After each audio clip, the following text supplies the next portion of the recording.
Bueno, vamos a seguir con la siguiente tema de la mañana, que aquí es muy característico en este curso. Es el abordaje de la terapia focal. Está a mi lado Xavier Cathelinea, un amigo que, como sabéis todos, trabaja en Monsurí. Y vamos a empezar la primera presentación con Massimo Valerio, que trabaja en Lausanne, pero también trabaja con el Grupo de Emberton en el University College of London, que nos va a hablar esta mañana exactamente de su primera ponencia de este grupo de 3 que vamos a tener. Va a versar sobre la tecnología establecida y la nueva ablación focal de la próstata, el tratamiento focal de la próstata. Cuando tengáis la presentación, pues comenzamos. Haremos las preguntas, yo creo, al final de las 3 exposiciones para hacer una mesa más redonda, más participativa, porque este tema de terapia focal pues siempre es de interés, ¿no? Cada año un poco más, muchos grupos van incorporando esta terapia a sus servicios.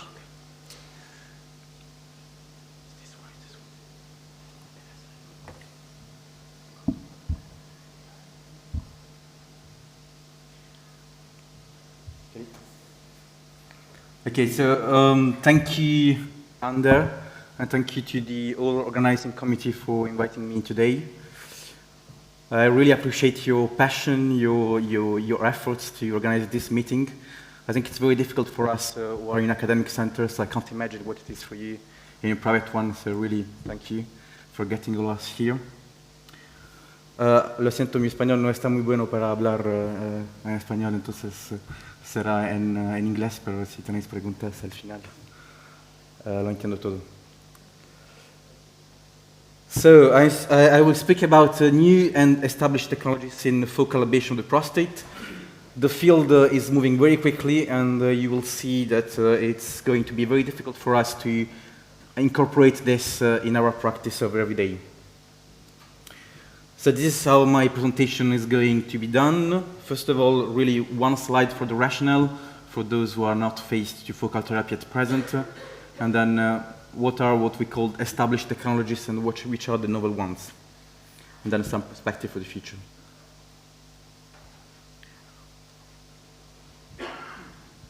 So prostate cancer is really an exception. In any of these tumors, you would ever think to take out all the organ and not the lesion.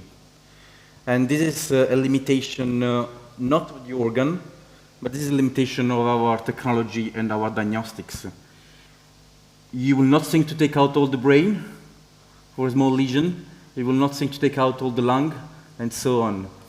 But we, since years and decades, have done all gland treatments not only because we like to do surgery, but also for other reasons, which are mainly these ones.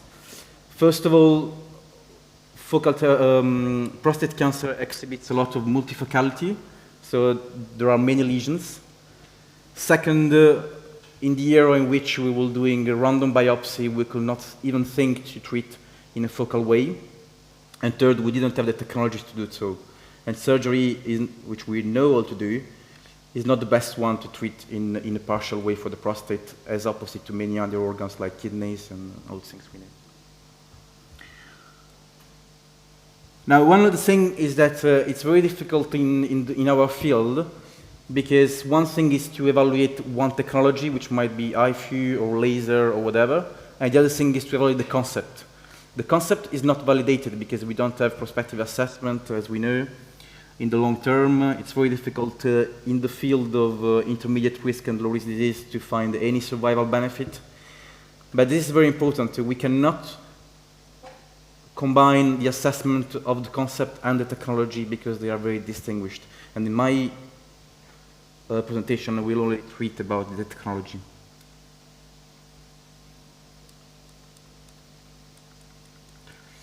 So,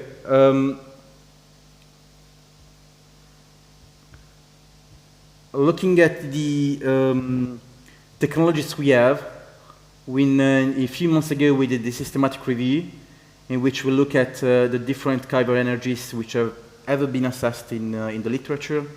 There was almost any exclusion criteria. So here you can see all the kind of technologies has been used. Just for us, I have separated them in two different things, which are the thermal ablation, which means you can even either freeze, so taking out the temperature at -40 with cryo, or increasing the temperature over 60 with others. And those which are non-thermal, which relies on different things, which might be radiotherapy or electroporation, which we'll speak about, or photodynamic therapy. We came out with this kind of graph, which is not ideal, but mainly you can see here intensity IFU, so with the ablation of one area. You can see the cryotherapy with different needles. You can see here a laser, which is activating a drug, which is given in the blood vessels, and so on. So first of all, what means established, and what means novel? So this is the first problem, because in surgery and in devices, you can have access to one device in Europe, for example, as soon as it's CE marked. So you have a CE mark and you're able to use it wherever you want. And actually, IMQ is a good example because they were the first one to use the micro ultrasound. And there was almost no evidence, but you still got it at the beginning. And that will be not feasible with one kind of drug, because the drug will be available only in a trial till it's really established.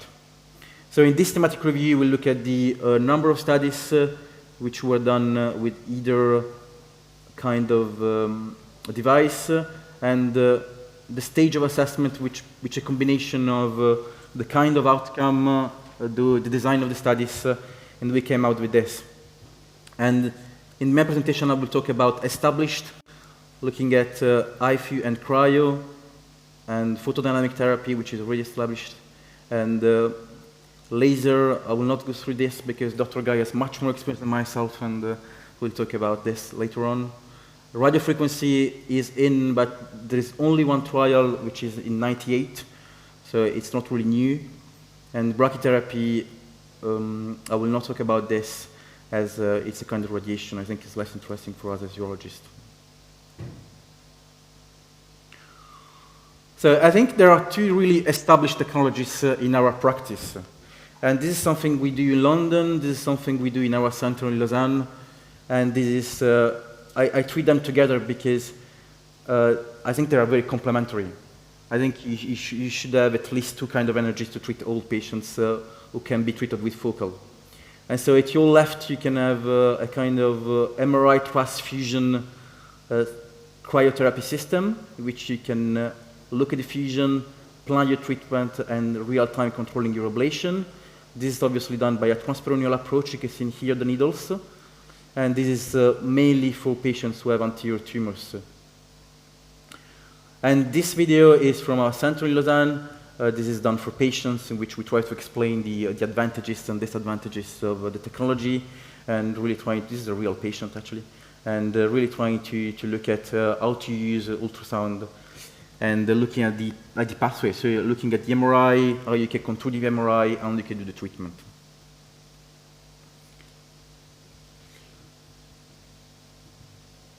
And so I will treat them together also because these kind of therapies, they were already available before. They've been adopted in focal therapy, but it's been started with cryo, many, many years ago in the US. 50 years ago, cryos was available. Now it's another story because the evolution of the devices. And the IFU has been used by, for example, De La Rosette 30 years ago for BPH and so on. So we had just adapted the technology which was already available to the focal ablation and obviously improving the technology. So what's the best evidence today about these two modalities? So both of these are very similar. These are prospective registries in the UK in which all centers doing IFU and cryo, they have a kind of quality control, so all patients sign an agreement to be followed in a prospective manner. They have patient-reported outcome measures, so questionnaires, which are given every 3 months at the beginning, and they are followed in the same manner. Now, this is a registry, this is not a trial, so obviously there's some kind of heterogeneity because it's not the same London or Southampton or Leeds. But it gives you a lot of real field stories. So first of all, one of the big criticism around focal therapy is you treat only patients who do not need treatment. Well, that's not true in contemporary series. If you look at the kind of patients in the cryotherapy series, you can see that when you look at the Gleason grade, well, 73% they have a Gleason grade of 3+4, a minority of Gleason 6, around 10%, and a really minority or more high risk than 4+3. And this is similar to the IFU1, in which you can see 55% of 3+4. This began before, so you still have some low risk. But all of them, they had significant disease in terms of volume. So they had at least 6 millimeters of cancer in their biopsy. Now the difference between both of them is that this one has a follow-up which is slightly shorter. It's around 2 years, and this one, the follow-up is 5 years. So what you can tell a patient if you offer focal therapy to this patient, what's going to happen in the next years? So what we have this, and this is the best evidence for this one in the long term, in the mid-term. So for cryo, this is a stratification according to the risk. Intermediate risk is the black line, and the high risk is the yellow line. And you can see that the failure-free survival, which means any secondary treatment, which might be surgery, radiotherapy, hormones, or metastasis, or anything, then it should be free by any treatment if it's intermediate at over 90%, and around 90% after 2 years is in the high-risk group, which is not bad. I mean, it's obviously very short time, but if you can tell to a patient that after 2 years he will not have any other treatment, then you can say the disease is controlled in the short term. Now, these are much more mature. This is IFU, and this is the stratification according to the MICO. So low risk, intermediate risk, high risk. And this is again the same outcome. So any secondary treatment where there was not ablation. And you can see that the disease control is quite good after around 5 years. You can see that at least 80% of patients have no secondary treatment. Now, this is not perfect because there is no comparator, because it's not a trial, and so we are trying to do better. And this will be done in IFU, in the group from Oxford. They have done a feasibility trial in which they have been able to randomize patients between unilateral AMI ablation with IFU versus radical prostatectomy. Obviously, this is very difficult to do, but these guys are the same who have done PROTECT. They have been able to randomize between surveillance, radiotherapy, and surgery, and they've been able to do the same with DES. Now, we only have data at 1 year, so these are not oncological outcomes. This is only functional outcomes. And it's basically very consistent with what we've shown with all the trials in a prospective manner. So if you do, so these patients are the same. You can see very well at baseline in terms of erectile function. If you do IFU, after 6 weeks, your erectile function is going down, but then it's recovering and almost being the same at the end. Now, if you do radical prostatectomy 6 weeks, in Cambridge, at least in Oxford, at least, it's very difficult to have erections, and by the end, it doesn't get better in this trial. So the difference is huge. You can see very well the difference here against the difference here. If you look at incontinence, again, very similar patient beginning. The results are better. IFU has little impact on incontinence, whereas radical prostatectomy, as we all know, a lot of impact at the beginning, and then it recovers slightly. It's almost to the same level at the beginning. Now, there is one established non-thermal ablation. I would say it's really established because PDT, so photodynamic therapy, is a drug. So it has not been developed as a device. It has been developed as a drug. So first of all, phase 1 studies, then phase 2 to look at the dose escalation, and then to really try to select the good patients, and finally a phase 3. Now you might say this is the best one because you have it all. Photodynamic therapy was not available if you were not in a trial, so the data is very rigorous. Now the real problem with this is that they chose to randomize patients between active surveillance and focal therapy with PDT, but they were all risk patients. And so obviously, I think it was almost an autogol, because you can only have bad results, because these guys do very well with active surveillance. And so this is a Kaplan-Meier curves looking at the patients who are free from radical therapy, and you can see the blue line. If you have PDT at the beginning, you are very likely to be free of any treatment afterwards. If you're on active surveillance, what we know, all of us, after 2 years, around 80% are still in surveillance, and maybe a little less. Now, what the oncological outcome, I think you cannot comment on this. It's not very meaningful, because we would all need to watch these patients. But we can see what is much more consistent is the toxicity. So, for example, the incontinence rates were very low in the PDT, not very different by the active surveillance one. The erectile dysfunction, it was slightly worse, but it's still acceptable as compared to active surveillance.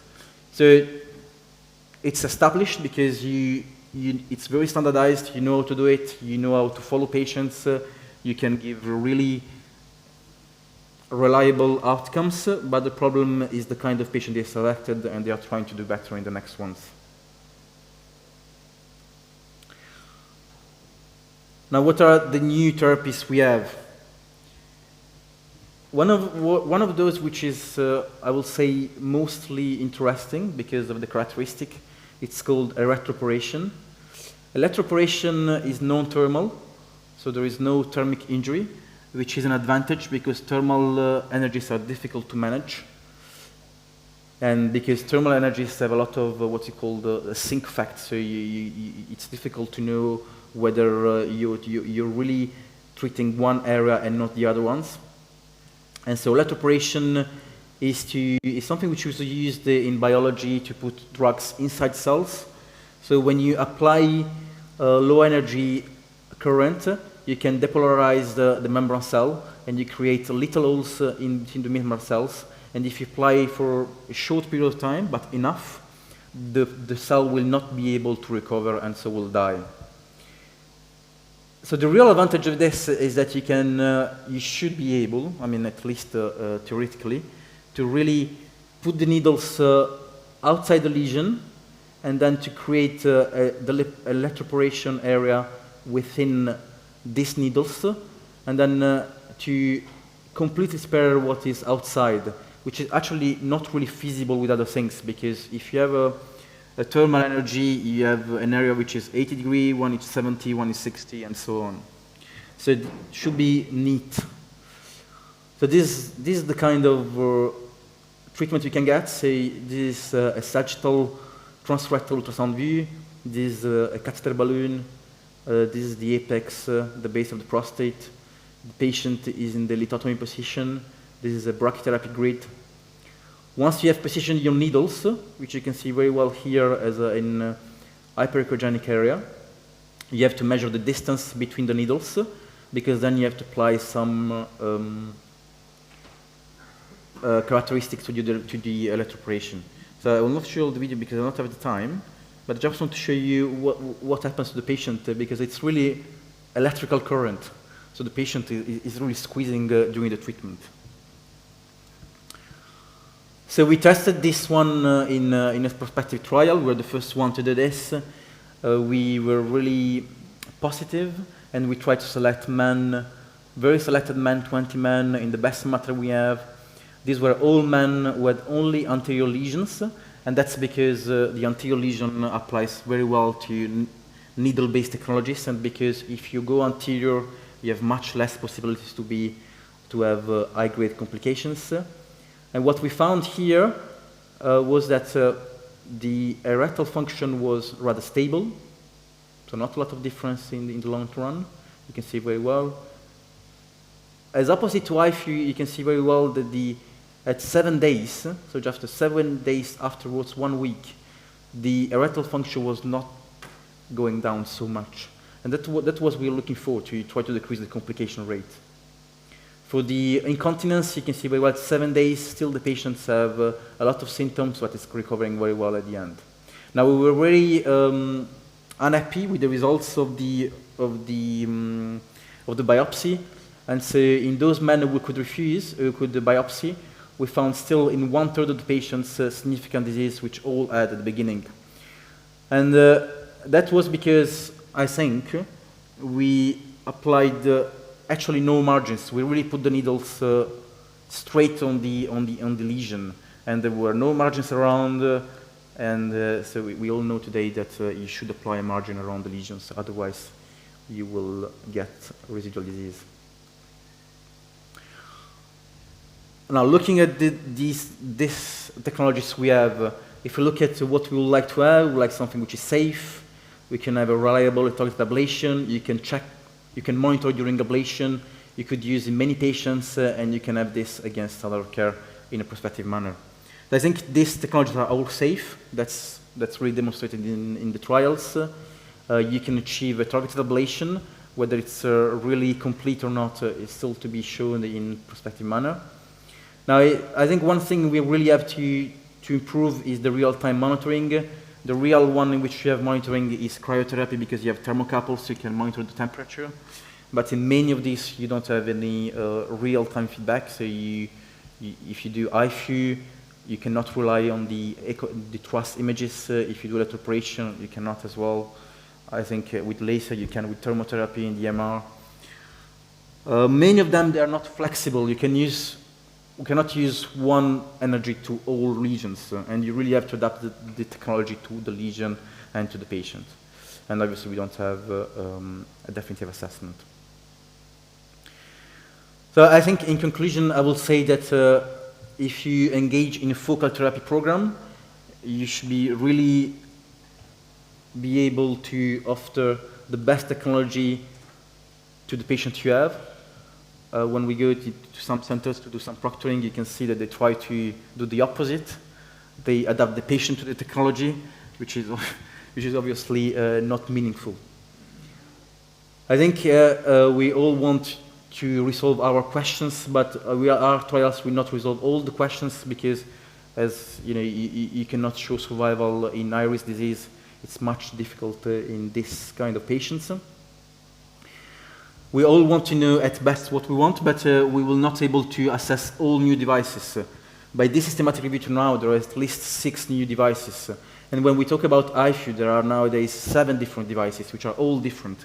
If you want to assess all of them in the same manner, it will not be feasible, and so we need to agree on a way to accept this device or not, to adopt them in a safe manner as we have done in the UK. I think what we need really to understand is that the real life moves much quicker than the guidelines and things. And so Ander got here the microultrasound before anything.